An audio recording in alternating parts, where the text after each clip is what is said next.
The Stolen Child by Lisa Carey. Read by Caroline Lennon. Come away, O human child, to the waters and the wild, with a fairy, hand in hand, for the world's more full of weeping than you can understand. The Stolen Child, William Butler Yeats.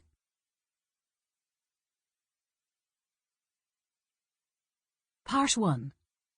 St. Brigid's Island. I will arise and go now, and go to Innisfree, and a small cabin build there, of clay and wattles made.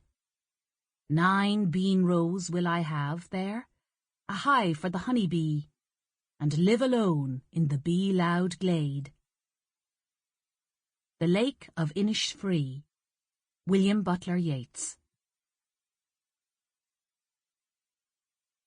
Prologue. May 1960. The day of the evacuation, the 1st of May 1960, dawned cloudless and still. Weather so fine, the islanders said it was stolen. St. Brigid's Island, perched like a jagged accident above the water, all grass and rock, no beach to ease the passage of a boat, no harbour to shelter it once there. 12 miles west of Ireland, at times nearly impossible to get to, and just as deadly to try to leave. It was the whim of the wind and the swelling sea that determined who landed there and who was let go. The islanders were apt to say it was not the weather at all that decided such things. Something else, they believed, turned the world to suit itself. So, they said it was stolen, that morning's passage, from the good people, the fairies. They did not give such gifts, or lend them. Someone must have tricked it out of them. The islanders muttered their gratitude at the same time as they crossed themselves, in the name of their saint, against it. Had it not been the day they were scheduled to leave, the women would have put off their chores, set chairs outside their houses, and turned their doughy faces to the sun. Lashing rain and gales had battered the island for most of April, the sort of weather that abandoned them. Many had speculated that this day would not come at all, that it would be put off, perhaps until midsummer, and the thought of another month, like the last few, set the women gasping at the ends of their sentences with disapproval and fear. 2 sisters, twins, who looked more like strangers sharing the same bed, noted during the night exactly when the weather let them go. Emer breathed deeply, the invisible band that gripped her neck and tethered her, loosening enough for a sigh. Rose pressed her lips together, too angry to allow a breath of concession. She had nothing packed. The other women had been ready for weeks, but she hadn't even brought the crates in from the shed.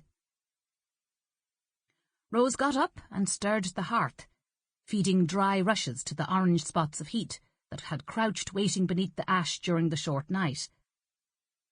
The same fire had burned on St. Brigid's Island for generations. Some said since the time the saint herself had lived there. Glowing clumps of turf were buried and reawakened. Whenever a new house was built, the first fire was brought over on a neighbour's spade. Evacuation or no, Rose would not be the one to extinguish it. By dawn, the boats were already there, anchoring out from the island, because the rocks and current made approaching the slip impossible for anything larger than a curragh. 4 boats, the mail boat, 2 fishing trawlers, and a Galway hooker, all piloted by men from the mainland and the neighbouring island. Rose, watching from her doorway, grumbled over the attendants. Sure, when we're leaving, the vessels come out in droves. If only they'd been so keen in February. She heard the slight change in the silence of her sister, as though the mention of February had actually stopped her breathing. A dozen men rowed in, along with the priest who had been essential in bringing the evacuation about. More men than had stood on that island in years.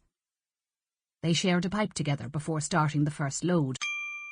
Sample complete. Ready to continue?